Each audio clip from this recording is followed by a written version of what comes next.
नमस्कार, मेरा नाम है राज के वर्मा और आप देख रहे हैं रिपोर्टर जी।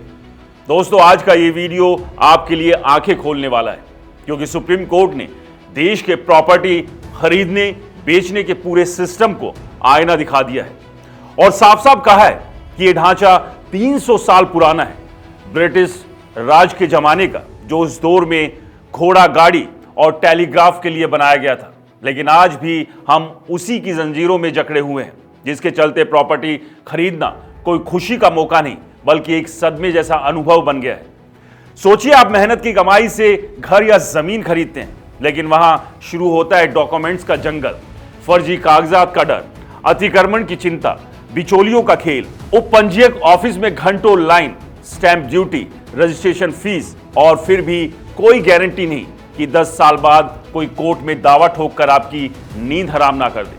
जस्टिस पीएस नरसिम्हा और जस्टिस जॉय माल्या बागची की बेंच ने बिहार रजिस्ट्रेशन रूल्स 2008 के नियम 19 को संविधान के अनुच्छेद 14 का उल्लंघन बताकर सीधे रद्द कर दिया और यहीं से पूरे सिस्टम पर तीखा हमला बोला। कोर्ट ने कहा कि ये पुराने कानून स्वामित्व और रजिस्ट्रेशन के बीच इतनी बड़ी खाई पैदा करते हैं कि देश की अदालतों में 66% दीवानी मुकदमे सिर्फ जमीन से जुड़े हैं। लाखों केस सालों साल पेंडिंग है और इसका मुख्य जिम्मेदार है रिकॉर्ड्स में गड़बड़ी, नकली डॉक्यूमेंट्स, राज्य में बिखरे नियम, प्रशासनिक बोझ और बिचौलियों की मनमानी। कोर्ट ने 7 बड़ी बीमारियों को एक एक करके उजागर किया। पहला, फर्जी डॉक्यूमेंट्स का खेल, जहां कोई भी पावर ऑफ अटॉर्नी बनाकर या पुराने कागजात में हेरफेर करके आपकी जमीन बेच देता है। दूसरा, अतिक्रमण, जहां आपकी खरीदी जमीन पर कोई कब्जा कर ले और तहसील वाले कहें कि कोर्ट जाओ। तीसरा, देरी, जहां रजिस्ट्री कराने में 3 से 6 महीने तक लग जाते हैं क्योंकि उप पंजीयक के पास फाइलों के ढेर है। चौथा, बिचौलिए, जिसके बिना एक पेज भी आगे नहीं बढ़ता। पांचवा, राज्यों में अलग अलग नियम, बिहार में एक कानून, यूपी में दूसरा, महाराष्ट्र में तीसरा, कोई एक रूपता नहीं।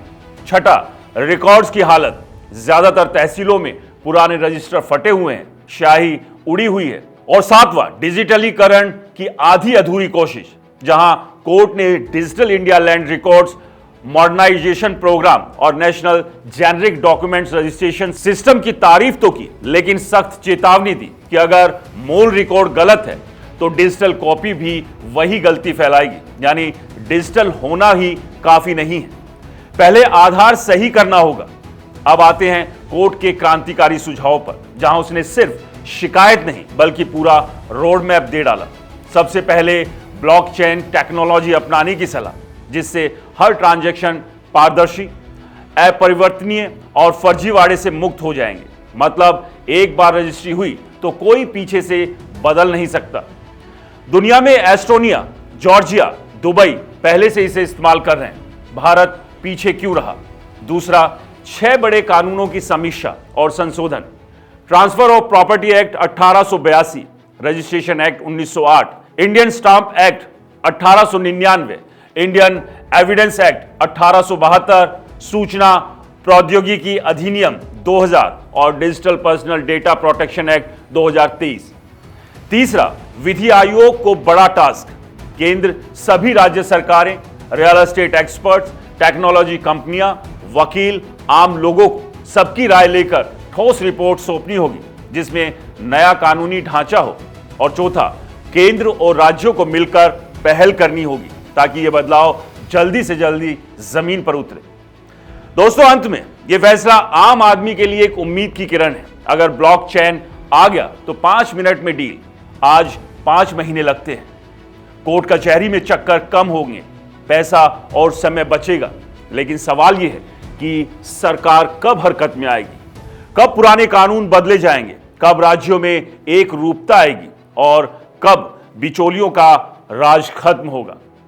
अगर आप भी कभी प्रॉपर्टी डील में फंसे हैं, धोखा खाए हैं या रजिस्ट्री के चक्कर में परेशान हुए हैं, तो नीचे कमेंट्स कर अपनी कहानी शेयर करें और इस वीडियो को लाइक करें, ज़्यादा से ज़्यादा शेयर करें और हमारे चैनल को सब्सक्राइब और फॉलो करें, ताकि ऐसी खबरें हम हर घर तक पहुंचा सकें, क्योंकि ज़मीन हमारी सबसे बड़ी संपत्ति है और इसका सिस्टम सही होना हमारा हक है। जय हिंद।